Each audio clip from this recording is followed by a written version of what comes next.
Bonsoir. Alors, avant de commencer, merci à toutes et tous d'être là. Bienvenue à la médiathèque Jean-Pierre Melville. Je remercie les personnes qui nous ont accueillis tout à l'heure de la médiathèque.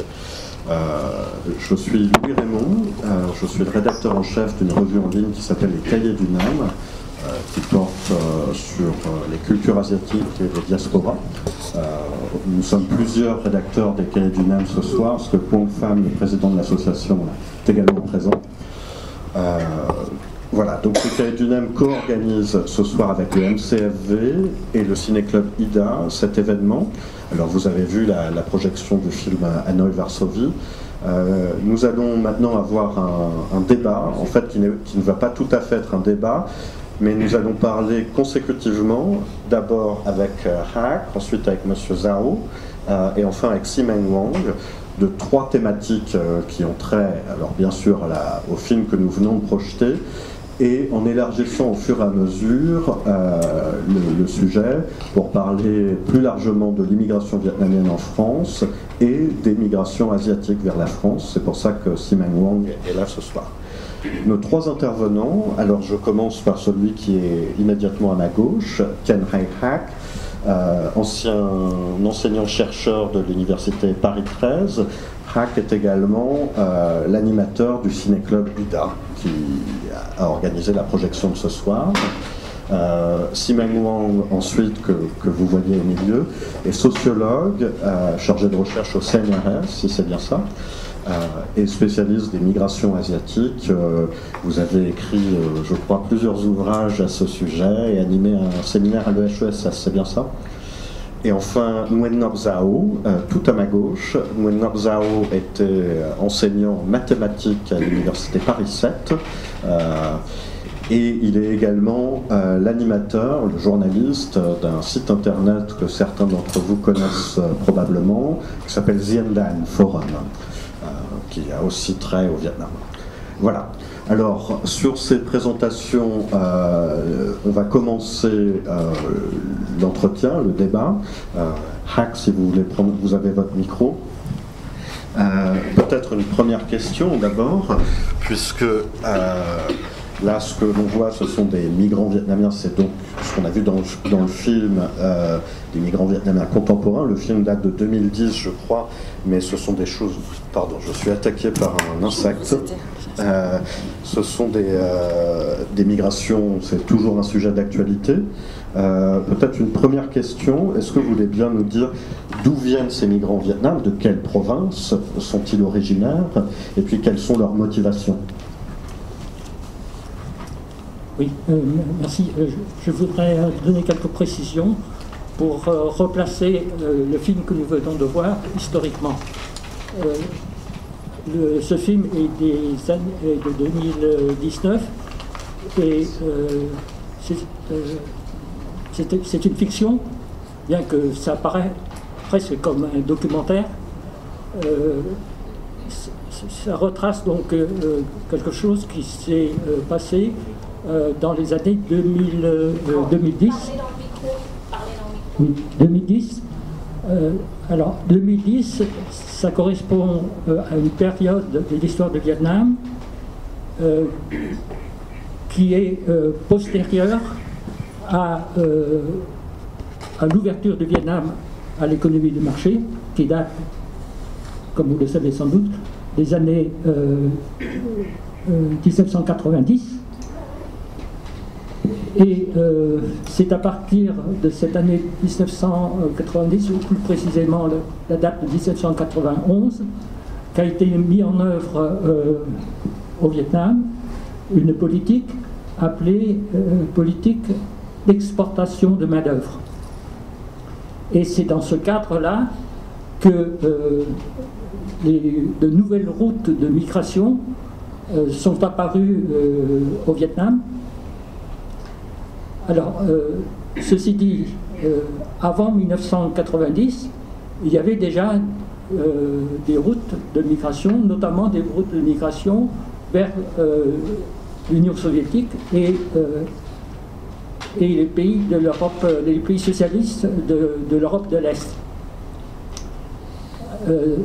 Et c'est à ce moment-là que s'est constitué des communautés vietnamiennes dans les principaux, dans les plus grandes villes, Moscou, Berlin-Est, Varsovie, Prague, Budapest. Donc, dans les années 90 ou en 2000, comme ça on voit dans le film, il y avait déjà une communauté relativement importante de Vietnamiens implantés dans ces pays-là. Et les migrations qui ont eu lieu à partir de l'ouverture du Vietnam à l'économie du marché se sont dirigées prioritairement vers ces villes où s'était déjà constitué une communauté vietnamienne. Ce qui fait que, du point de vue historique, il faut distinguer donc deux périodes. La période, disons, avant 90, où la communauté vietnamienne s'est constituée à partir des étudiants et de travailleurs, et la période après 91, qui est la période actuelle et qui commence avec qu'on voit dans le film. D'où sont-ils originaires? De quelle province viennent-ils au Vietnam majoritairement? Alors, dans ce film, on ne sait pas très bien, c'est pas précisé, mais des enquêtes qui ont été faites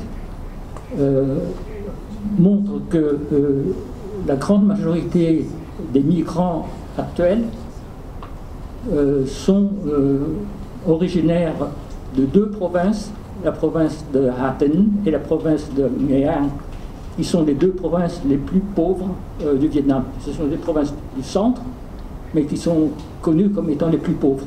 Et c'est ces deux provinces-là qui fournissent le contingent le plus important de travailleurs migrants aujourd'hui. Et quelles sont leurs motivations, puisque vous soulignez à juste titre que ce sont des provinces pauvres? Est-ce que c'est une migration économique? Quelles sont les motivations à migrer illégalement, comme on le voit dans le film? Effectivement, les motivations sont la pauvreté et le chômage dans le pays, qui poussent donc les travailleurs, un certain nombre de travailleurs, à aller chercher du travail à l'étranger. En ce sens-là, c'est une immigration de type économique qui est proche, analogue à la figure du travailleur immigré qui vient de n'importe quel pays du Sud. C'est la grande différence avec les migrations qui ont eu lieu dans les années 70-80, où la figure prépondérante était celle du réfugié politique. Alors vous avez cité donc toutes ces villes d'Europe de l'Est où des communautés vietnamiennes se sont établies au fur et à mesure de l'histoire, après 1975, entre 1975 et 1990, et puis ensuite, dans le cadre de l'exportation de main-d'œuvre. Il y a une ville que vous avez citée qui est Budapest. Il se trouve que ces routes migratoires passent souvent par la Hongrie, justement. Est-ce que vous pouvez nous dire pourquoi? En gros, quels sont les types de routes migratoires qu'il y a en Europe de l'Est? Pourquoi la Hongrie? Il y a d'autres pays, je crois qu'il y a la Roumanie aussi, et puis bien sûr la Pologne, comme on le voit dans le film. Oui, effectivement, actuellement, il y a plusieurs routes migratoires qui vont vers l'Europe, et plus précisément l'Europe de l'Est. Une des routes, c'est par exemple celle qui passe par Moscou. C'est d'ailleurs sans doute la route qui est empruntée par le personnage du film. Les gens viennent avec un visa légal à Moscou, puis ensuite ils cherchent à passer clandestinement dans l'Europe de Schengen. Dans le cas présent, ils passent par la frontière polonaise. Mais il y a d'autres voies qui vont directement dans l'Europe de Schengen. C'est celle qui passe par les portes de Budapest en Hongrie ou Bucarest en Roumanie. Alors pourquoi ces deux villes-là? C'est essentiellement parce qu'elles sont connues comme ayant des ambassades à Hanoï, l'ambassade hongroise et l'ambassade roumaine à Hanoï, qui sont connues comme délivrant avec beaucoup de facilité des visas, que ce soit un visa de travail, un visa de tourisme ou un visa pour une visite familiale. Et on dit, alors ça c'est, je pense pas que ce soit écrit, mais on dit que il suffit de 8 000 € en espèces pour obtenir ce visa d'entrée à Budapest. C'est une des raisons, je pense, qui est avancée. Ceci dit, jusqu'ici, on n'a aucune preuve officielle n'a été présentée. J'avais lu également, il y avait une stratégie employée par les passeurs à Malte, où ils avaient fait venir des Vietnamiens avec des visas étudiants à Malte, et ensuite, alors là, une route maritime pour aller, j'imagine, en Italie, et puis aller ensuite vers l'Europe continentale. Sur ces réseaux de passeurs, est-ce que vous voulez nous en dire un mot? Alors dans le film, on voit monsieur vietnamien qui reçoit de l'argent alors qu'il est en train de jouer aux cartes. Est-ce que ce sont des groupes criminels vietnamiens? Est-ce que vous savez comment ils s'organisent et quel est leur rôle dans l'organisation de ces routes migratoires clandestines? Jusqu'ici, il y a eu une étude faite en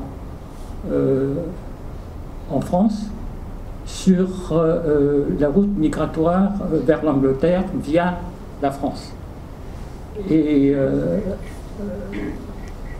l'enquête a révélé que cette route-là, sur cette route-là, il y avait donc des organisateurs vietnamiens, il y avait donc des chefs de réseau vietnamiens qui s'associaient avec des réseaux mafieux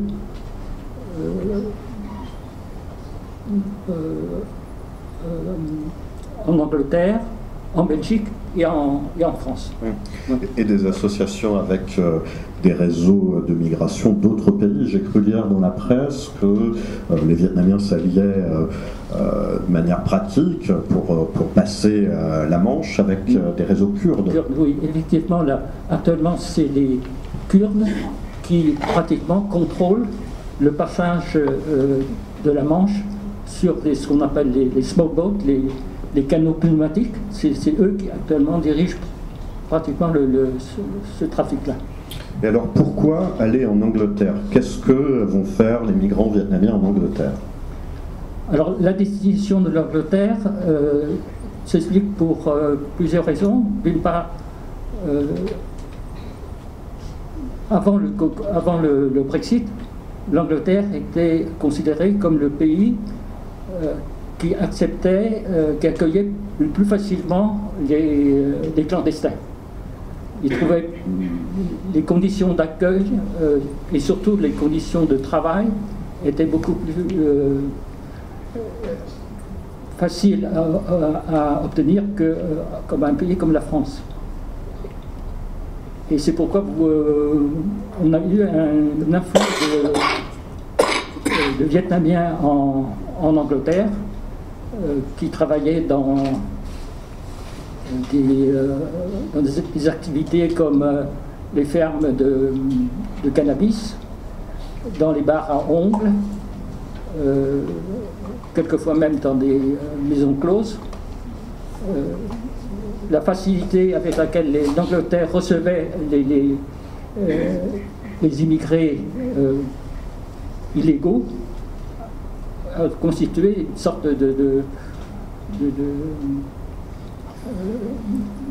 d'aimant pour les travailleurs clandestins. les autres pays. Alors il est difficile de parler de la migration des Vietnamiens vers l'Angleterre sans avoir en tête la tragédie d'il y a quelques années, celle d'un camion frigorifique. Est-ce que vous voulez bien nous rappeler quelle était cette tragédie et donc par là rappeler quels sont les risques concrets de cette migration? Oui, c'est un drame que certains de vous ont sans doute encore en tête. Il y a eu lieu en octobre 2019, c'est ça, le 23 je crois. C'est-à-dire qu'on a découvert à l'est de Londres un camion frigorifique dans lequel on a retrouvé 39 morts asphyxiés.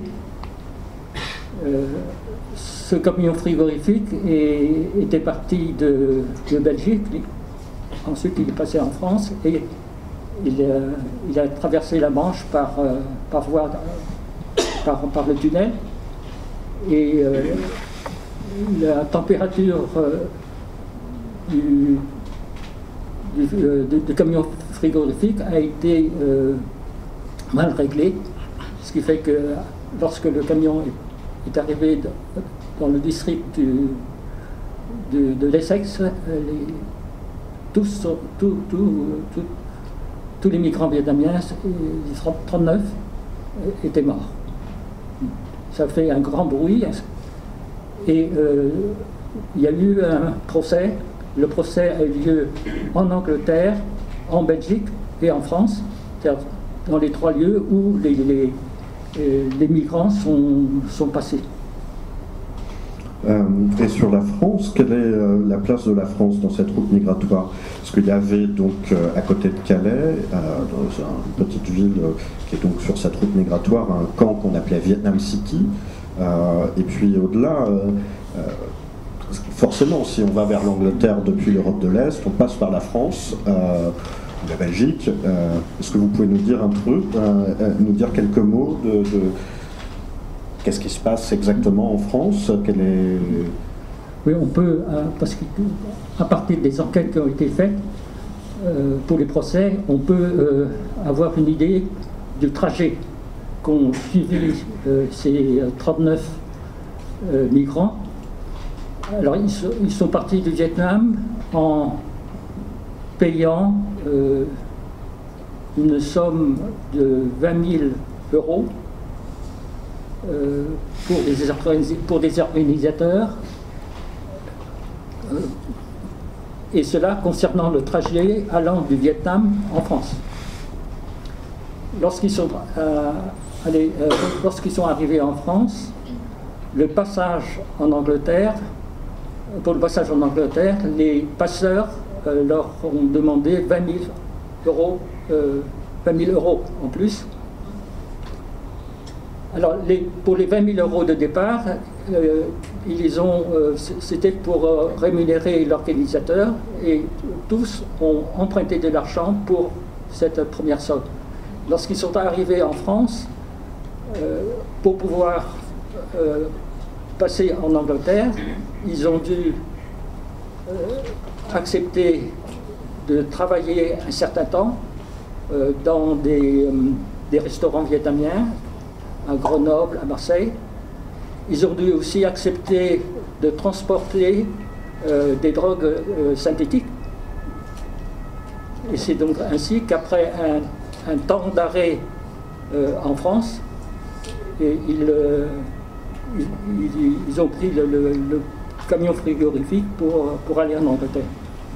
Et donc, ces migrants sont clairement vulnérables aux activités, aux groupes criminels vietnamiens, et pas seulement, hein, puisque les groupes criminels mafieux vietnamiens ont des liens avec d'autres groupes criminels originaires de d'autres pays, et ils sont aussi sujets à un risque d'esclavage, puisque un migrant endetté doit payer sa dette. Tout à fait. Je vais passer la parole à Nguyen Ngoc Giao. Merci beaucoup, Rac, pour toutes ces précisions.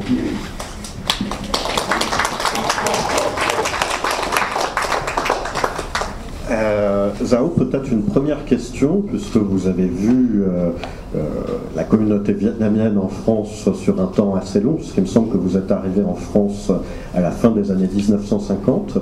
Est-ce que vous voulez commencer par faire un bref historique de la migration vietnamienne vers la France, à la fois légale et illégale?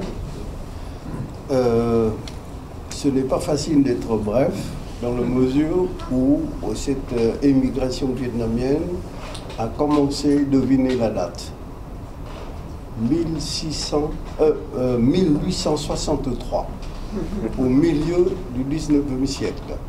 Alors les premiers travailleurs vietnamiens ont débarqué sur territoire français, c'est le département 97, c'était l'île de la Réunion. Un peu d'historique, c'est que la France ayant été chassée de l'île Maurice, et elle avait des visées sur le Madagascar. Donc la Réunion, qui était un volcan inhabité, a été occupée, et donc pour préparer l'invasion du Madagascar, mais d'autre part c'est une terre assez favorable à la plantation des cannes à sucre et du chouchou pour faire le chapeau à Maurice Chevalier. Et donc, pour commencer, les Français ont fait venir des esclaves noirs d'Afrique. Mais malheureusement, 1848 est arrivé, l'abolition. Donc, pendant quelques années, ils ont fait venir les travailleurs indiens. Mais les Britanniques ont mis fin à ça par manque de main-d'œuvre. Et le gouverneur de la Réunion a appris que son collègue à Saigon a occupé Saigon et il a écrit « Faites-moi venir des contractuels ». Et donc le premier bateau est arrivé à la Réunion en 1863. Malheureusement, le gouvernement de la Réunion s'est aperçu que ce ne sont pas des contractuels, mais c'était des résistants, prisonniers de guerre, c'est ceux qui ont résisté à l'invasion française, et donc il a réclamé de vrais contractuels. Mais ce qui explique, je crois que c'est... J'ai eu la chance d'interviewer Paul Vergès, qui était président de la Réunion. Il a trouvé dans les archives que finalement les premiers syndicats de travailleurs étaient formés surtout par les Vietnamiens qui étaient des résistants. Alors, donc, dans la première vague de travailleurs vietnamiens en territoire français, colonie, c'était au milieu du XIIe siècle. Après, je crois qu'il faut aller à la Première Guerre mondiale. Il y a eu 100 000 tirailleurs et travailleurs annamites, mais je pense que la plupart ont été ramenés au Vietnam. Il en formait quand même une petite colonie. Pour une raison technique, c'était les premiers travailleurs vietnamiens en territoire parisien, je crois que c'était des laqueurs. Pourquoi? Parce que l'aviation a participé pour la première fois à la Première Guerre mondiale et les hélices étaient laquées. Donc les laqueurs des hélices, des avions, en 1914, étaient des annamites, et d'où la présence des premiers laqueries dans le 4e arrondissement. Mais je crois qu'il faut attendre la Deuxième Guerre mondiale, en 1939-1940, où cette fois moins... Donc j'ai eu 100 000 Première Guerre, mais il n'y avait que 27 000 ou 30 000, parce que la défaite est venue trop vite. L'envoi des gens était daté de 39-40. Quelques milliers ont été envoyés après la défaite, mais les autres ont été gardés. Les films combinent de l'Elam ou les livres de Pierre Lhomme, où ça voit qu'ils ont fait revivre la riziculture en Camargue, ils ont travaillé dans les usines, et quelques années plus tard, ils étaient assez nombreux à Renault.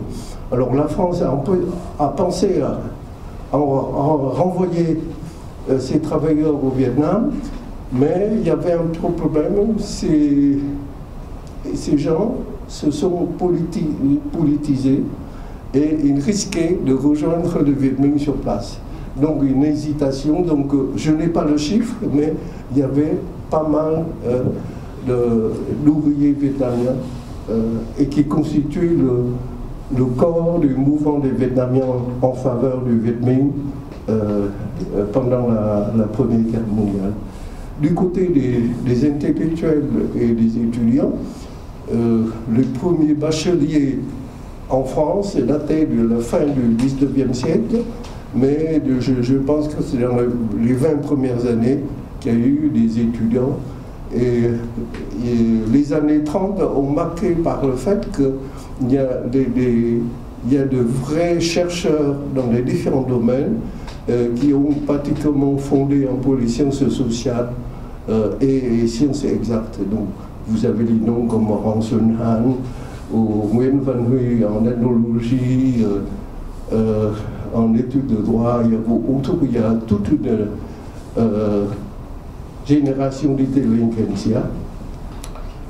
Les étudiants ont continué à venir pendant la guerre dite française de 46 à 54. Après, il y a eu une rupture pour deux raisons. D'abord, le Nord-Vietnam, sous le régime de la République démocratique, n'avait pratiquement pas de relation de coopération avec Paris. Et les relations entre Paris et Saigon subissaient des hauts et des bas. Pour commencer, le mot dixième utilisé par les Américains a promulgué un mot d'ordre en trois mots: anticolonialisme, anti-féodalisme et anti-communisme. Anti-colonialisme, ça veut dire qu'on n'envoie plus des étudiants en France. Anti-féodalisme, ça veut dire on débarque Bordaille pour fonder la République, etc. Et le but principal, bien sûr, c'est l'anticommunisme. Alors, ça a duré pendant avec la crise bouddhiste, il y a eu quand même, en 63-64, 1400 étudiants qui ont débarqué. Pas mal n'ont pas été préparés et donc sont retournés au Vietnam, mais la plupart sont restés parce que aller en France, c'est pas seulement pour faire des études, mais pour échapper au service militaire. Les choses ont de nouveau mal tourné en 65 avec la valse des généraux et en particulier avec le général Nguyen Cao Ky qui était assez fâché, paraît-il, parce que De Gaulle aurait demandé qui est qui. Ce qui-là n'avait même pas le bac, on l'avait envoyé à Marrakech pour faire l'école de pilote et non pas à Salon de Provence, comme il se doit, et donc qui a interdit les étudiants d'aller en France. Donc les étudiants francophones, ou qui voudraient faire des études en français, ont été envoyés en Belgique, en Suisse, et ensuite, épuisement des sources, c'est la vague des étudiants en Allemagne. Donc en gros, si vous voulez, à la suite du mouvement des étudiants du Sud-Vietnam pour le FNL à Paris, il y a eu, à partir de 68 jusqu'à 72, des mouvements analogues dans les pays d'Europe de l'Est. Il est très difficile de chiffrer la communauté vietnamienne en France, vu la durée historique. Et il y a une autre particularité, c'est qu'il faut se baser sur le recensement. Or, le recensement français ne tient compte que du lieu de naissance et non pas de l'origine ethnique. Ce qui fait que pour le recensement en France, on ne distingue pas un Corse, un Vietnamien ou un Chinois né à Saigon. ils sont comptés comme des gens nés en Cochinchine. Et donc il est très difficile d'avoir le chiffre exact. Alors on estime, je ne sais pas si maintenant il y a d'autres outils, mais l'estimation, c'est qu'il y a environ entre 200 000 et 300 000. Dans les chiffres de la commission Vecchio du ministère des Affaires étrangères de Hanoï, et à mon avis, c'est exagéré de 50%, donc vous pouvez aller plus loin. Mais je suis sûr et certain que la France se met maintenant largement derrière les États-Unis, 1,3 million, le Canada, l'Australie. Je crois qu'il y avait une étude de l'INSEE en 2019 oui. qui mentionnait 150 000 personnes nées au Vietnam oui. et 150 000 personnes dont au moins un des parents était né au Vietnam, ce qui fait qu'on arrive à environ 300 000. Voilà. Et alors, il y a, j'ai oublié une composante importante, après la guerre d'Indochine, donc en 55-56, lorsque l'armée française a retiré ses dernières troupes du Vietnam, elle a ramené des familles de soldats français ou de soldats vietnamiens travaillant dans le corps révolutionnaire. Donc vous avez entendu tous parler de Saint-Livrate et de Noyon. C'est les deux foyers. Et maintenant, il y a des films et des ouvrages là-dessus et ça. Donc, voilà. Donc, en résumé, c'est qu'on n'a pas le chiffre exact. Mais c'est une communauté qui en est à sa 4e ou 5e génération. Parce que, en fait, la première génération de Vecchio en France, ça date du début du 19e siècle. Parce que quand la mission Phan Thanh est arrivée en France pour essayer de racheter les 3 provinces de Cochinchine, ils ont rencontré les premiers Vecchio. C'est les enfants des généraux Vanier et Chéniaud qui étaient en Vendée, qui sont allés à Paris les voir. Donc les deuxième génération. C'était dans les années 1870, je crois. Voilà.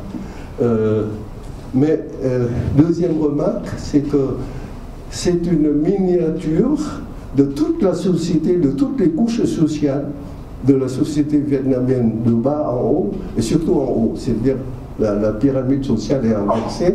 Il y a des travailleurs, il y a aussi des domestiques, ceux qui ont travaillé pour les maladies françaises, mais la proportion d'intellectuels et étudiants est vraiment majoritaire. Et surtout au sommet, vous avez la sédimentation de tous les gouvernements vietnamiens qui collaboraient avec les Français et les Américains de 1946 jusqu'à 1975.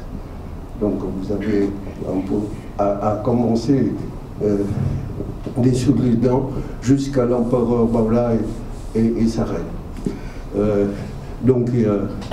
Et vous devinez alors, si on pose le problème politique, quid de la réconciliation, on en parlera plus tard, mais enfin, vous imaginez que c'est très difficile. Mais il y a des petites surprises. Savez-vous que l'impératrice Nam Phuong, la femme de Baolai, a vécu ses 5 dernières années, de 58 à 63, avec un compagnon qui avait été maire adjoint de Cannes, et c'était un communiste. Son fils aîné, Baolang, était, après avoir combattu les Félags en Algérie, est sorti de l'armée. Il est devenu gardien d'immeuble de Madeleine Riffaut, la journaliste qui vient de décéder il y a quelques semaines. Et il a vu en Pars, enfin le Pars n'existait pas, avec sa voisine du 2e étage qui était communiste. Alors donc dans le caveau de Nam Phuong, vous avez 2 compagnons avec des communistes français. À l'époque, c'était assez mal vu parce que l'impératrice Nam Phuong était bienfaitrice de couvent des oiseaux, la mission étrangère. Et donc ils n'ont pas du tout apprécié ce concubinage. Et d'un autre que le PC était sur la ligne, donc il n'a pas exclu son compagnon, mais il a démis de toute fonction officielle. Est-ce que vous voulez nous dire un mot rapidement de ce qu'on a appelé les boat people? Alors, c'est quelque chose qui est... les nombres sont toujours difficiles à évaluer, mais à peu près combien de personnes ça représente en France? Alors, c'est encore plus difficile de chiffrer les boat people parce qu'il y a eu une première vague en 75, pardon, mais la plupart maintenant, selon les chiffres français, on comptait en indo-chinois. Et donc il y avait pendant toutes ces années 100 000 indo-chinois et une proportion, un tiers de Laotiens, un tiers de Cambodgiens et un tiers de Vietnamiens, ce qui ne correspond pas du tout à la population des trois pays. Et quand on regarde de près, la majorité de ces trois tiers, c'était des Chinois.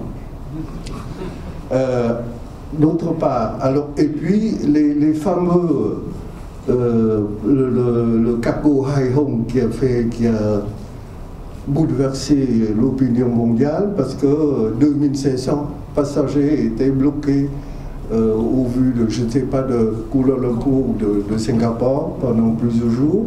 Alors, d'après Patrice Devers du Monde, ce cargo est parti de Hong Kong. Et dès Hong Kong, il était rempli d'un tiers de Hongkongais qui voudraient aller en Grande-Bretagne. Et donc, au large du Vietnam, la police vietnamienne, payée par les Chinois, ont envoyé les petits bacs pour remplir le reste. Et tout ce monde est allé en Europe comme réfugié indo-chinois. Alors, quid des Vietnamiens? Le problème, c'est que nos compatriotes qui ont fui le Vietnam, quelle que soit leur conscience politique, sont violemment communistes, anticommunistes. Et ça se comprend. Et donc la France n'est pas très bien vue.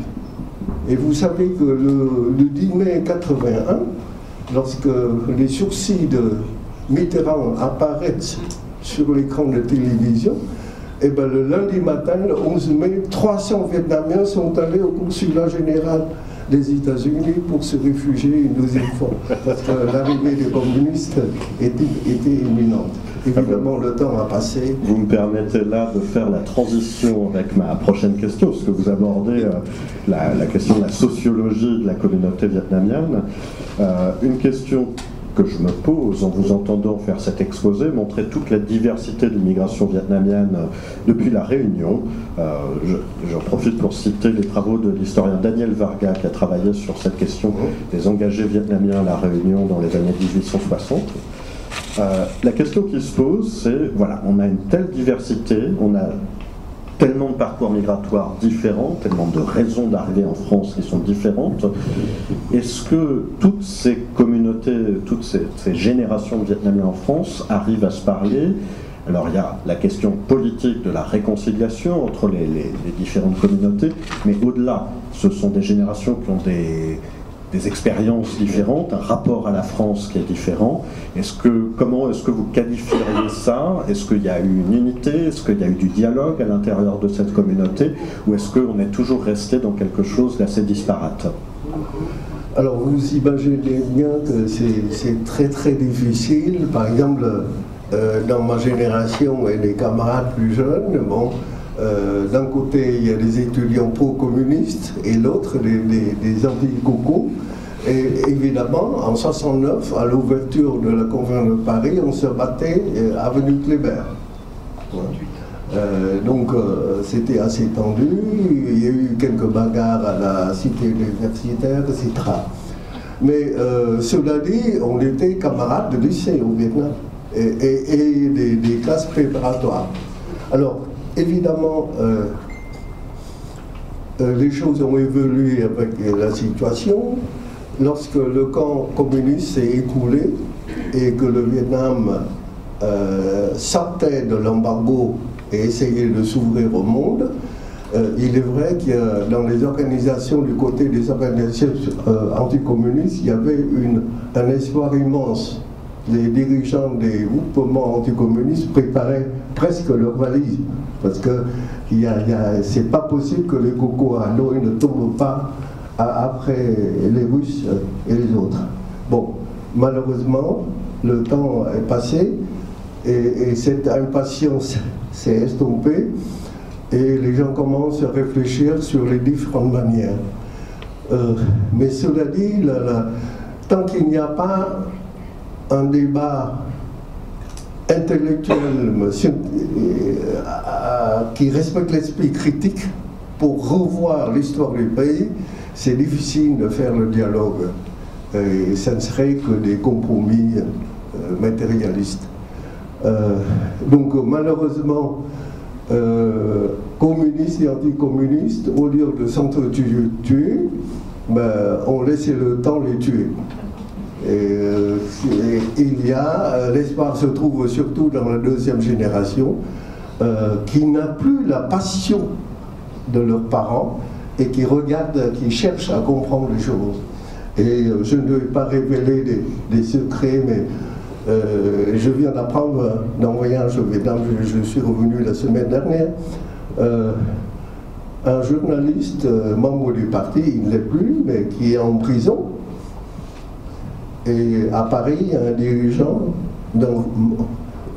d'une organisation qui était un grand rassemblement anticommuniste, eh ben, le fils du second a épousé la fille du premier. Alors évidemment, vous imaginez les rumeurs sur l'acquaintance politique entre les deux. À mon avis, ils ne se sont jamais rencontrés. Voilà. Donc, et la même chose se passe aux États-Unis, là où la communauté vietnamienne est censée être plus anticommuniste que Trump. Mais malheureusement, les flics au Vietnam vivent encore avec cette idée. J'ai interrogé quelques spécialistes des Viet Kieu. Parmi ces messieurs, ils ignorent qui est Nguyễn Thanh Việt, l'auteur du sympathisant. Or, Nguyễn Thanh Việt est presque le gourou de la jeunesse vietnamienne, de la diaspora. Et alors que tout ce changement, cette mentalité, ça a changé et ils ne sont pas conscients. Donc malheureusement, on doit faire confiance au temps, toujours dans l'espoir que quelques vieux rescapés des deux côtés se réveillent pour regarder l'histoire en face. Et transmettre à cette seconde génération qui effectivement a un rapport très différent à l'histoire. J'en fais partie ayant également des origines vietnamiennes et c'est vrai que le retour au Vietnam ne se fait pas avec la même charge mémorielle. Retour ou d'ailleurs départ puisque pour la plupart de la deuxième génération nous sommes nés en France et c'est plus une découverte qu'une redécouverte qu'un retour. Merci énormément Zhao pour cette présentation historique. Merci.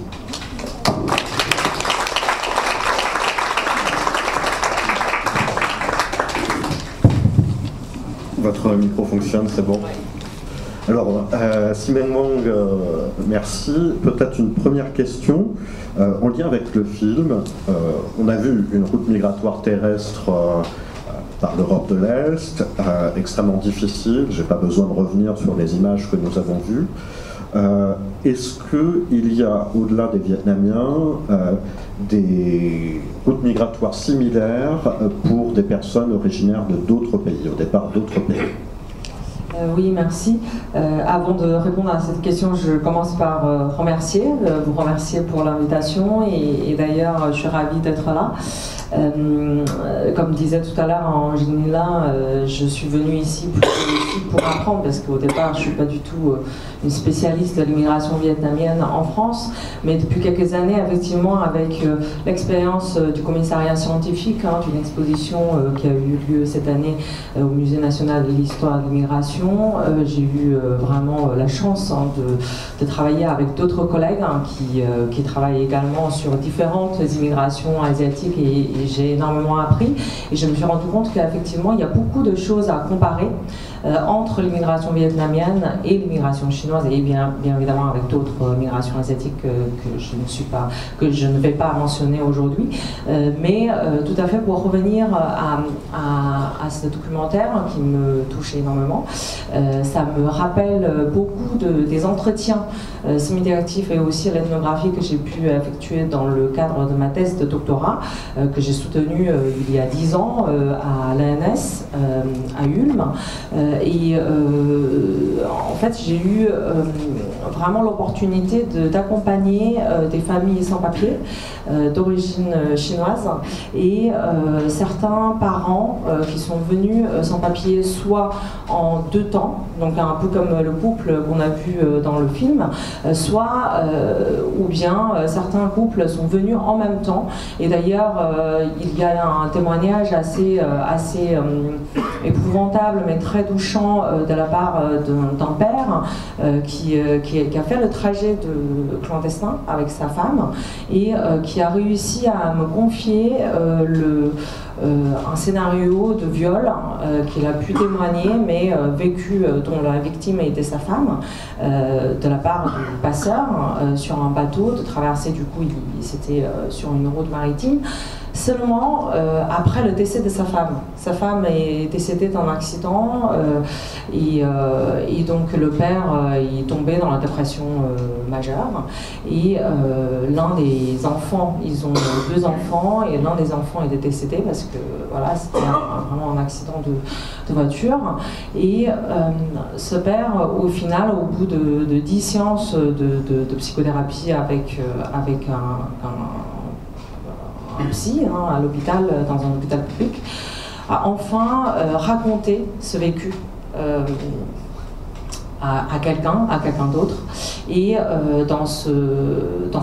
dans ma thèse, il y a un livre, si ça vous intéresse, c'est exactement ce que j'ai raconté dans un chapitre de l'ouvrage tiré de ma thèse, qui a été édité en 2017 aux éditions Rue d'Ulm, qui raconte justement les difficultés psychiques et aussi émotionnelles provoquées par la migration clandestine chez les personnes d'origine chinoise en France. Et d'ailleurs, j'ai eu aussi l'occasion de collecter des témoignages des enfants qui me rappellent, bien évidemment, tout à l'heure à l'écran, j'ai vu, il y a des enfants, certains adolescents et adolescentes qui ont développé, qui ont vécu vraiment du traumatisme de ces traversées clandestins et du coup qui développent des troubles de comportement et aussi du retard dans l'apprentissage en arrivant en France. Et donc tout ça pour vous dire que à tel point, à quel degré finalement il y a des similitudes entre les immigrations clandestines, quelle que soit l'origine. Ce qu'on a vu tout à l'heure, c'était effectivement la modalité migratoire, les routes empruntées, et aussi y compris la somme d'entête que vous avez citée, je vous remercie beaucoup, qui sont similaires par rapport à la Chine, mais avec une finalement temporalité relativement en décalage, parce que tout à l'heure vous avez dit que, je crois que c'était vous qui avez dit que c'est plutôt l'année 90 qui est vraiment un moment charnière pour l'immigration vietnamienne en France, alors que pour la Chine, bien évidemment la Chine a connu la réforme et l'ouverture déjà fin des années 90, début des années 80, mais le pic des migrants économiques sans qualification en provenance de la Chine continentale commence plutôt à partir des années 2000, début des années 2000, parce que, pourquoi année 2000, début des années 2000 ? Parce qu'en 2001, la Chine a rejoint l'Organisation mondiale du commerce. Et donc ça a vraiment accéléré justement l'acquisition de cette place de la Chine dans la chaîne de production, notamment considérée comme l'usine du monde. Et donc il y a eu un boom justement pour le secteur d'import-export, du coup qui a déclenché beaucoup de l'arrivée des migrants économiques sans qualification. Il y a eu un autre pays qui est source de migration peu qualifiée, qu'elle soit clandestine ou non, ce sont les Philippines. Alors les Philippines, on sait, il y a beaucoup de femmes philippines qui travaillent comme domestiques dans les pays occidentaux et pas seulement, hein, en Asie. À Singapour, je crois qu'on a une ministre de l'Éducation qui s'est spécialisée dans cette question, pas toujours de manière très humaniste, il y a quelques années. Est-ce que vous pouvez développer cet exemple philippin? Oui, exactement. Et dans le cadre de notre exposition, qui s'est terminée maintenant, mais on a un catalogue qui est publié tiré de l'exposition. Nous avons eu la chance d'avoir collecté des objets et des documents proposés par les femmes philippines clandestines, qui sont venues clandestinement, mais à ce jour, au moment venu de l'exposition, qui ont pu, pour certaines d'entre elles, régulariser leur situation de sans-papier en France via une organisation qui s'appelle le CCEM, donc Comité contre l'esclavage moderne. Et justement, pour beaucoup de ces femmes philippines, elles sont venues par le Moyen-Orient, par exemple. Et certaines femmes, je cite un des exemples, c'est qu'il y a une femme qui a été enfermée par ses employeurs français dans sa chambre de bonne, et donc elle a décidé de s'enfuir, et donc elle était enfermée au 6e étage, et elle a fabriqué une sorte de corde avec le drap, et elle est descendue par l'extérieur du bâtiment, et en arrivant au premier étage, il n'y avait plus de fil, il n'y a plus de corde, et donc elle a fini par sauter, donc elle s'est cassée la hanche, elle a été hospitalisée par la suite, et au bout de 3 mois de rééducation dans un centre de soins, elle s'est acheté une paire de chaussures, et au moment, quand on a lancé l'appel à participation à notre exposition, elle a décidé de proposer cette paire de chaussures qui symbolise pour elle le début de sa liberté sur le sol français. Merci. Oui, voilà, ce sont des exemples très touchants. La presse en France le couvre un petit peu, mais c'est vrai que c'est assez un angle mort de notre société. Une question, puisqu'on a parlé principalement des migrations illégales, des migrations clandestines, mais il y a aussi aujourd'hui des migrations légales asiatiques en France, des migrations d'étudiants principalement, qui, une fois leur diplôme obtenu, choisissent de rester en France parce qu'ils ont trouvé un travail et qu'ils obtiennent la nationalité après quelques années. Est-ce que vous pouvez nous dire quels sont les enjeux pour ces migrants, ces étudiants asiatiques arrivés en France ou dans d'autres pays européens? Quels sont les enjeux? Est-ce qu'on parle d'intégration? Est-ce qu'on parle d'assimilation? Forcément, c'est une route migratoire qui est moins difficile et moins risquée que ce qu'on a vu, mais il y a d'autres enjeux, d'autres problématiques. Est-ce que vous voulez bien les développer? Oui, je pense qu'il faudrait peut-être garder en tête que même si ce sont des étudiants et étudiantes qui sont venus en France ou en Europe avec un statut légal au départ, pour presque la totalité d'entre eux et elles, il se peut que certains et certaines d'entre eux, une fois diplômés, qui n'arrivent pas à changer de statut administratif en France et qui aspirent malgré tout à rester en France et qui deviennent des sans-papiers. Donc ce sont des cas que j'ai pu rencontrer sur mon terrain ethnographique. Tout à l'heure, vous avez mentionné justement des difficultés ou bien des enjeux. Je pense qu'on peut, dans ce changement de statut, c'est-à-dire que d'étudiants vers migrants souvent qualifiés, parce que souvent ils ont quand même réussi à avoir un diplôme, on peut distinguer grosso modo 2 sortes de difficultés. La première sorte est vraiment d'ordre administratif. Donc tout à l'heure, je vous ai dit, et en France, on n'est pas épargné de discrimination sur le marché du travail. Donc pour certains d'entre eux, comme vous pouvez constater, vraiment dans la recherche d'emploi, certains étudiants et étudiantes diplômés sont confrontés à cette exigence d'avoir un papier, d'avoir un titre séjour encore valable, alors que c'est pas toujours facile. Justement, certains étudiants, certains diplômés, ils comptent justement sur leur futur employeur, pour pouvoir demander une régularisation ou bien un changement de statut. Et donc, en gros, ils sont face à une sorte de dilemme, un dilemme administratif. Et donc, ça, c'est le premier ordre de difficulté. Et la deuxième sorte de difficulté sont plutôt sur le plan symbolique, ou en tout cas moins matériel. Là, je me réfère à plusieurs cas de personnes qui vivent d'une situation que j'appelle en sociologie et en études migratoires le conflit de normes. Conflit de normes sur plein de plans. Ça peut être des normes matrimoniales, des normes éducationnelles, des normes familiales, etc. Donc ça peut être appliqué vraiment à plusieurs sphères de la vie sociale.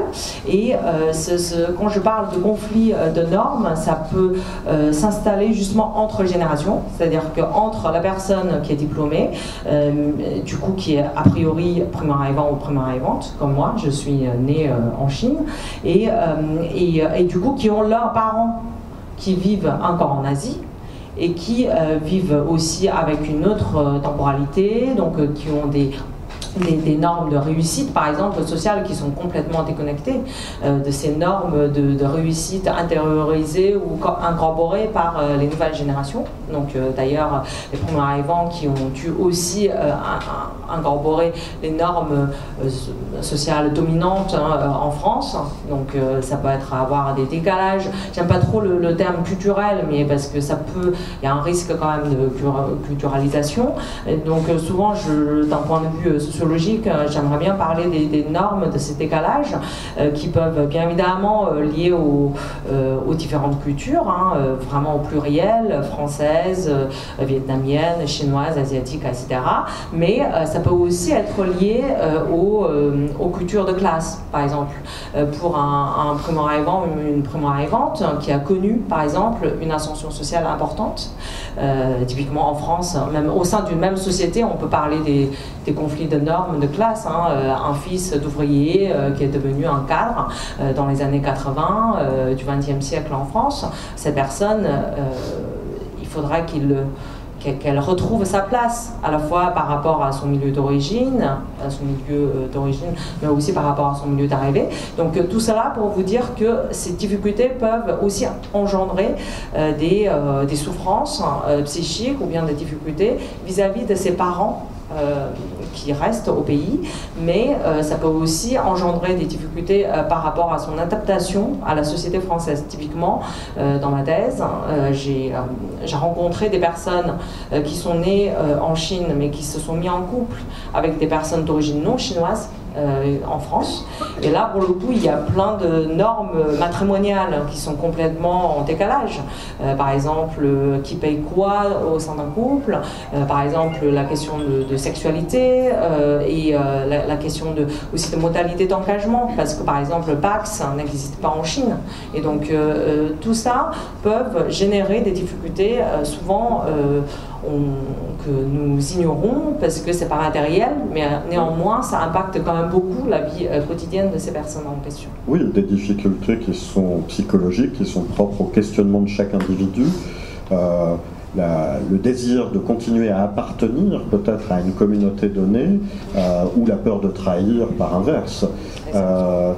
C'est d'ailleurs la question que je voulais vous poser. Quand on est un migrant de première génération, dans quelle mesure est-ce qu'on continue à appartenir, est-ce qu'on appartient toujours à sa communauté d'origine, ou est-ce qu'on change, j'imagine que tout ça est nuancé, mais j'aimerais bien avoir votre réponse là-dessus.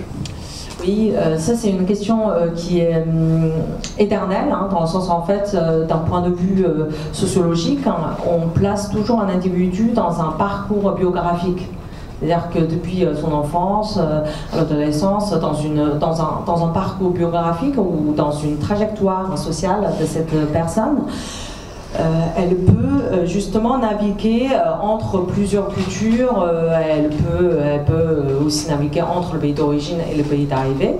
Et tout ça sont rythmés par par son processus de socialisation qui est c'est un continuum. C'est-à-dire que effectivement, il y a des moments où peut-être typiquement si on prend l'exemple d'un descendant, une descendante d'origine asiatique par exemple, qui est née ici en France, dans nos études que nous avons menées, d'ailleurs pas uniquement auprès de l'immigration chinoise, mais aussi d'autres immigrations est et sud-est asiatiques, souvent la personne vit un rejet de son origine asiatique lors de l'adolescence et même à l'âge de jeune adulte, mais avec le temps, et souvent c'est avec l'arrivée de son propre enfant, que la personne est mise en couple, la personne a eu son premier enfant, deuxième enfant, avec même l'entrée dans la maternité ou l'entrée dans la paternité, que cette personne en question, qui est elle-même française d'origine asiatique, commence à quêter davantage son origine asiatique et aussi à chercher à mieux comprendre l'histoire familiale de ses parents ou de ses grands-parents, parce que cette personne commence à se demander qu'est-ce que je vais à mon tour transmettre à mon enfant. Et donc ça c'est intéressant, donc il ne faut jamais penser que l'identification ou l'identité d'un individu est figée, au contraire, c'est pour ça que j'ai plutôt tendance à utiliser le terme d'identification, parce que c'est vraiment un processus qui se fait vraiment au fil du temps, avec vraiment la trajectoire et les cycles de vie de cette personne. Et une dernière question peut-être, parce que je vois que l'heure tourne et si nous voulons échanger un petit peu avec le public, il va falloir clore ce débat, même s'il est passionnant. Est-ce que vous pensez, est-ce que vous avez observé, dans le cadre de votre travail de sociologue, des contacts, des dialogues, des solidarités entre migrants, qu'ils soient vietnamiens, qu'ils soient chinois, bref, des solidarités transcommunautaires ou transnationales, ou des dialogues entre des parcours de migration, des gens qui pourraient comparer leurs expériences au-delà même de l'origine, de la langue? Oui, ça c'est une très bonne question, et d'ailleurs on a beaucoup réfléchi en préparant l'exposition, c'est-à-dire que nous on a décidé d'aborder l'immigration venant d'une région particulière de l'Asie, et au final la question qu'on s'est posée c'est que est-ce que la catégorie asiatique fonctionne ou pas, et finalement on a l'impression que ça fonctionne mieux pour les descendants et descendantes d'origine asiatique que les primo-arrivantes, parce que justement cela revient encore à un peu ce que j'ai dit tout à l'heure, c'est-à-dire que la socialisation primaire et secondaire sont mine de rien très importantes et souvent marquantes pour la trajectoire sociale d'un individu. Et donc le fait d'être né en Asie et d'avoir été socialisé au cours de la première décennie de sa vie en Asie marque aussi des appartenances ethniques plus fortes que pour le cas des descendants et descendantes. Mais pour revenir, si on regarde spécifiquement sur le cas des migrants de la première génération, on a finalement, il y a quand même, je dirais que ça fonctionne quand même par les pôles ethniques, on va dire, et qui s'organisent dans les réseaux associatifs, qui sont très importants. Parfois, on a l'impression que à travers la religion, il se peut avoir des convergences et d'ailleurs une autre dynamique de convergence plutôt communautaire qu'on a pu observer, renvoie plutôt aussi les flux migratoires très anciens au sein de cette partie d'Asie. C'est-à-dire que là, je vous donne un exemple très concret. Certaines personnes, migrants et migrantes, qui s'identifient comme Tichu, qui viennent de cette région de Chaozhou, en chinois on l'appelle Chaozhou, qui est vraiment dans le canton à côté de Fujian. sont venus en France, pour beaucoup d'entre eux, avec le passeport cambodgien. Et donc ils sont venus en tant que des personnes d'origine cambodgienne, mais en réalité, leurs parents ou bien leurs grands-parents ont quitté la Chine, donc cette partie sud de la Chine, pour s'installer au Cambodge. Et donc c'est pour ça que en France, hein, si on reprend un peu l'histoire que vous avez développée très brièvement tout à l'heure dans votre exposé, ils sont venus en tant que réfugiés sud-est asiatiques. Et on les appelle cambodgiens, mais beaucoup d'entre eux s'identifient comme des personnes d'origine chinoise parce qu'ils parlent le Teochew à la maison, ils mangent à la chinoise. Il y a une transmission intergénérationnelle qui repose beaucoup sur les cultures chinoises. Et donc là, aujourd'hui, ce qu'on observe, c'est que cette communauté de Teochew se rapproche énormément avec les associations d'origine chinoise, vraiment de la Chine continentale. Et donc là, il y a des liens finalement qui nous renseignent sur l'ancienneté des flux migratoires à l'intérieur de l'Asie, qui remontent à plusieurs décennies. Et donc ça, c'est intéressant aussi à souligner. Oui, je pense, dans le cas vietnamien, on a ce qu'on appelle les Hoa Ké, qui sont donc les Chinois qui étaient principalement dans le sud du Vietnam. Il y avait même une ville qui est devenue un quartier de Saigon qui s'appelait Tien Luen, qui s'appelle toujours d'ailleurs Tien Luen. Eh bien, on observe la même chose en France aujourd'hui avec ces personnes sino-vietnamiennes qui se sont rapprochées de certains groupes chinois. Merci énormément, Ximeng Wang. Merci à vous.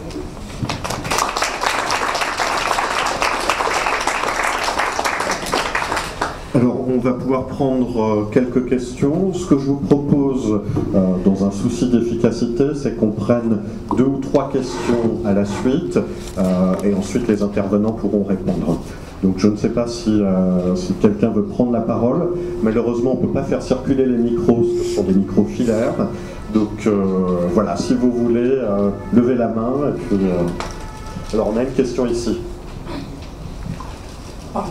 Vous avez une question ? Oui. On ne rassemble pas les questions.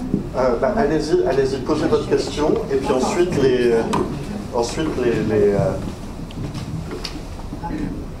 je crois que toutes les, ce que vous avez dit, c'est pas tous les facteurs d'immigration. Alors, vous avez évoqué tous les différents déterminants ou facteurs d'immigration asiatique, vietnamienne, chinoise, en Occident, particulièrement en France. Il y a une chose peut-être qu'on n'évoque pas souvent, c'est que surtout par l'Asie et pour le Vietnam, également la Chine, il y a une lame de fond démographique. Alors, je pose la question aux intervenants, est-ce que la démographie, l'histoire démographique de ces pays d'Asie influe justement sur ces flux migratoires? Là, je vois par exemple là, pour le Vietnam, en 1975, quand le pays a unifié, la population était 35 millions d'habitants. Et maintenant, ça va près 50 ans quand ça va, ça atteint déjà le chiffre de 100 millions.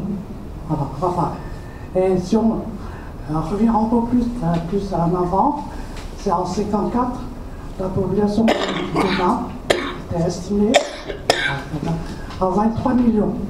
Donc ça passe de 1954 à maintenant ça. De même en Chine, n'est-ce pas, la population chinoise, en 1948, au moment de la crise dans Massito, il était à peu près 300 millions.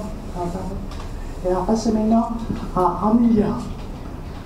Non. 1,5 milliard. Pardon. Voilà, 1,5 milliard. Alors, ça, c'est pour la population naturelle. Alors, ça, on appelle aussi la population active. Ce sont des gens, des jeunes, des gens qui sont en âge de travailler. Voilà. Le chiffre est encore plus que doublé, triplé, pas doublé, plus que Donc, est-ce que, à la fois pour le Vietnam et pour la Chine, également, je me rappelle, le flux de l'immigration des Chinoises, vous avez mis en 2000, et je situe peut-être même en l'an 90, quand des grandes entreprises étatiques, ça, sont fermées. Il y a une population de chômeurs énorme.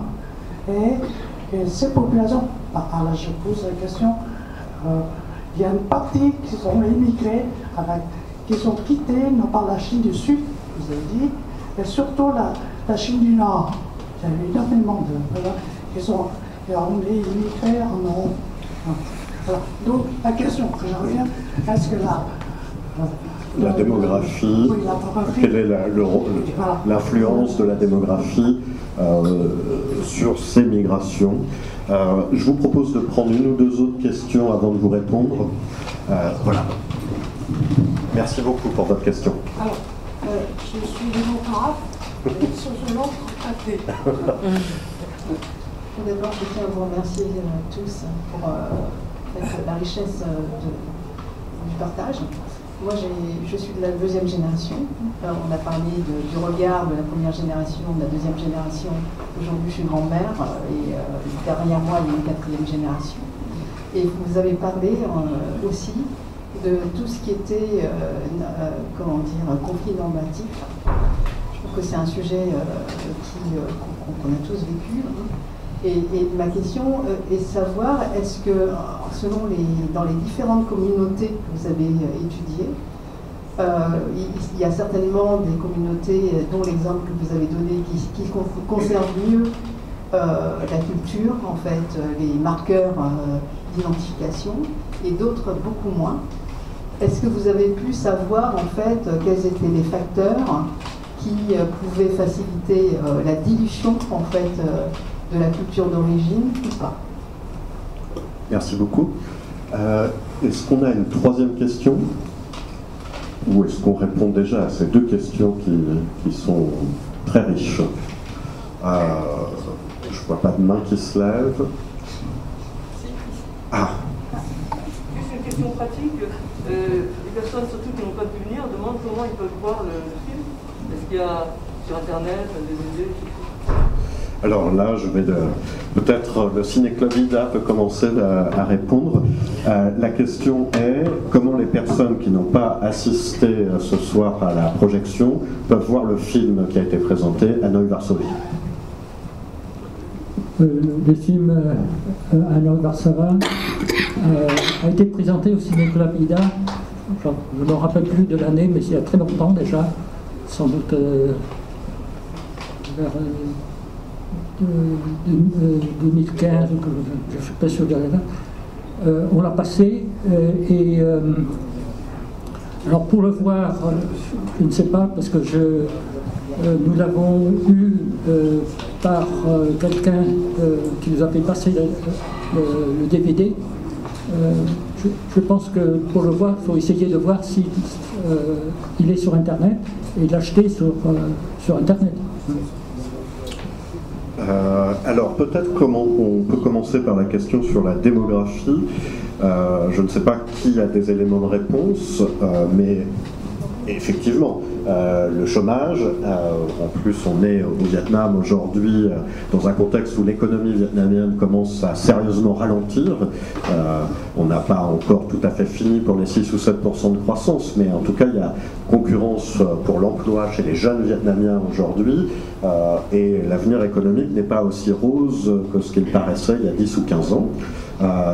Est-ce que quelqu'un a des éléments de réponse sur la démographie comme facteur de migration, à partir des cas que nous avons évoqués, le Vietnam, la Chine, d'autres pays?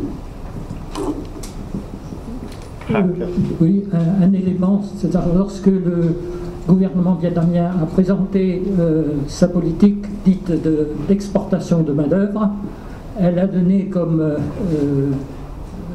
motif la pauvreté et le chômage dans certaines régions du Vietnam, avec donc cette idée que l'immigration permettent à des familles restées au pays d'obtenir un supplément de revenus. Ça, c'était la raison la plus marquante de cette politique. Il n'était pas mentionné de raison démographique. Ceci dit, sur la démographie, je n'ai pas encore lu de texte sur les relations entre démographie et migration, mais tout le monde sait que les premières statistiques le montrent, que le taux de natalité au Vietnam baisse et baisse fortement, notamment dans les zones urbaines, dans les couches les plus éduquées, ceux qui ont des diplômes. Et c'est une préoccupation d'ailleurs du gouvernement, à savoir qu'elle a peur d'un vieillissement de la population avant que le Vietnam n'atteigne un niveau de développement qu'il recherche. Oui, et sur le taux de fécondité en Asie, il y a des pays où c'est particulièrement alarmant. Je crois que le pays avec le taux de fécondité par femme le plus bas, c'est la Corée du Sud, à 0,7 ou 0,8 enfants par femme. Singapour qui ne doit pas être très loin derrière, Taïwan également, et bien sûr en Chine, je me tourne vers vous, Simeng Wong, il y a eu la politique de l'enfant unique. Oui, justement, j'allais revenir sur la politique d'enfant unique parce que dans les années 80-90, en France, on a eu des arrivées des parents, des Chinois et des Chinoises de façon clandestine pour pouvoir échapper à cette politique d'enfant unique parce que ils et elles voulaient avoir plusieurs enfants. Et donc là, typiquement, c'était vraiment l'impact démographique du pays d'origine qui sur le projet migratoire de ces individus. Et un autre élément de réponse que je voulais formuler concerne plutôt ce qui se passe des courbes démographiques au sein des populations asiatiques. En France, on voit que le vieillissement de populations d'origine asiatique est quand même très préoccupant dans le sens, en fait, notamment pour les personnes qui sont en provenance du Vietnam, du Cambodge et du Laos, qui sont relativement plus âgés, ils ont presque 10 ans, voire 15 ans de plus que les seniors d'origine chinoise. Et en tout cas, à ce jour, si on regarde, et d'ailleurs c'est un peu c'est mon projet de recherche actuelle, c'est justement dans les années à venir, j'aimerais bien avec une équipe d'autres collègues, sociologues et anthropologues et chercheurs en sciences politiques, de pouvoir travailler sur la question de care, donc de care en anglais, de prise en charge des personnes d'origine asiatique de cette partie d'Asie en France sur leurs modalités de vieillissement, sur les représentations du vieillissement et de la mort, et aussi sur justement comment les relations de soins, de care, s'organisent à la fois au sein de la famille, parce que quand même il y a une influence culturelle qui est très forte. La prise en charge des seniors doit plutôt se faire au sein de la famille et en même temps à l'extérieur de la famille, justement dans les institutions, mais ce n'est pas sans peine que ces familles décident de mettre une personne âgée en EHPAD ou dans un centre de repos. Et du coup, on passe à la deuxième question. Oui, alors la deuxième question, donc je vais juste la rappeler, c'était sur cette question du conflit normatif. Alors là, peut-être directement, Simeng, vous voulez répondre, puisque c'est vous qui avez développé cela. Oui, je peux enrichir un petit peu le débat en donnant des exemples, par exemple, pour les descendants et descendantes, pour les deuxièmes générations nés en France. Vous avez parlé de leur rapport plus ou moins distancié par rapport aux cultures du pays d'origine. Et là, il y a un vecteur qui est très important, c'est la langue. C'est la langue du pays d'origine. Et donc, nous, on a travaillé spécifiquement sur la question de transmission intergénérationnelle des cultures, de la langue et des normes sociales. Et ce qui est très intéressant, étonnant à mentionner, c'est que finalement, quand on décale une génération, c'est-à-dire que souvent, la deuxième génération, même si j'aime pas trop le fait de nommer les générations, parce que jusqu'à quel chiffre on va nommer, moi j'ai plutôt tendance à parler descendants, descendantes, mais après je suis d'accord avec vous sur le fait que l'ancienneté sur le sol français, c'est quand même un facteur super important. Et donc si on prend l'exemple de la deuxième génération qui sont plus sur le schéma que j'ai levé tout à l'heure, c'est-à-dire durant l'adolescence, rejeter son origine asiatique, etc. Si c'est le cas pour la deuxième génération, alors que quand on regarde chez la troisième génération, on observe moins ce phénomène de rejet lors de l'adolescence. Ce qui est très intéressant, c'est de voir même, ça se traduit à travers les prénoms, quel prénom qu'on va donner à son enfant. Effectivement, pour la deuxième génération, souvent on a des prénoms très français parce que cela manifeste un intérêt d'intégration de leurs parents, qui sont primo-arrivants, alors que quand on regarde les prénoms de la troisième génération d'origine asiatique, il y a énormément de prénoms asiatiques, ou en tout cas, ou fusion, ce qu'on appelle, donc ils essaient de trouver un prénom qui marche à la fois en langue asiatique et en langue française. Et donc là, vous voyez, déjà, ce sont des indicateurs forts, les prénoms. Quel prénom qu'on va donner. Et bien évidemment, cela dépend aussi de la configuration du couple. C'est-à-dire que cette deuxième génération qui est d'origine asiatique est mise en couple avec une autre personne d'origine asiatique ou non. Et donc, et son compagnon ou sa compagne d'origine non asiatique, est-ce que cette personne maîtrise la langue asiatique? Et du coup, ça va conditionner également la transmission justement de la langue asiatique en famille. Et donc, dans le cas de familles, couples franco-chinois que j'ai pu voir, mais aussi dans d'autres couples franco-asiatiques que mes collègues ont pu voir, c'est que si le compagnon d'origine non asiatique maîtrise à un niveau intermédiaire de la langue asiatique, finalement, à table et au sein de la famille, de la sphère familiale, finalement, cette personne concernée, donc d'origine asiatique, se sentirait plus légitime et confortable dans l'aisance de transmettre sa langue maternelle, donc asiatique, à son enfant. Et on a rencontré beaucoup de cas, des personnes, par exemple une mère primo-arrivante chinoise qui a renoncé complètement à transmettre la langue chinoise à ses enfants qui sont nés en France parce que son compagnon, qui est français, d'origine sans aucune origine asiatique, ne comprend pas du tout le chinois. Alors que si ce compagnon comprend à un niveau intermédiaire, finalement, la transmission de la langue est beaucoup plus rassurée. Et donc, cela détermine énormément la trajectoire sociale de son enfant qui partirait avec un atout linguistique depuis l'enfance, ou non. Et donc, dans beaucoup de cas de deuxième génération qu'on a pu interviewer, quelle que soit l'origine, d'origine chinoise, vietnamienne, il y en a certains qui n'ont jamais appris la langue asiatique. En tout cas, dans le cas de la Chine, c'est le Putonghua, donc c'est le chino-mandarin qui n'a pas été transmis.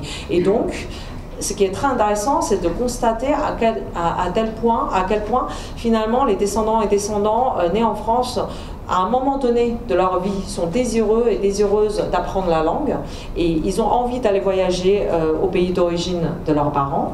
Et finalement, il y a aussi un apprentissage sur le terrain, donc dans le pays d'origine, qui les rapproche de leur culture asiatique finalement. Zhao, je me tourne vers vous pour conclure. Parce que vous avez, tout à l'heure, pendant votre exposé historique, vous avez magnifiquement bien manié l'anecdote. Alors je me demandais si vous avez une anecdote, vous, qui illustre cette question du conflit normatif entre les générations première, deuxième, troisième génération, et puis le rapport à la France et les différentes cultures. Je n'ai pas d'anecdote, mais si vous permettez, je me livre mon expérience personnelle. C'est que j'ai reçu une éducation vietnamienne au Vietnam jusqu'au bac. Donc la culture française est venue après. Le problème quand j'ai les enfants, les petits-enfants, c'est que je m'aperçois que en France, enfin c'est pas vrai pour toutes les familles, hein, mais en général les parents et les enfants dialoguent. Alors que pour nous, je n'ai jamais discuté avec mon père. Quand je me suis engagé politiquement, je lui ai écrit une longue lettre à laquelle il n'a jamais répondu. Et j'ai appris après sa mort par mon grand frère qu'il a laissé entendre qu'il comprenait, mais il n'a jamais écrit. Donc pour moi, apprendre à devenir parent dans les conditions en France, c'est une nouveauté. Donc il y a voilà, la différence de génération, et je crois que si les familles d'origine asiatique, avec les typologies de composition différentes, arrivent à réfléchir et à trouver une solution.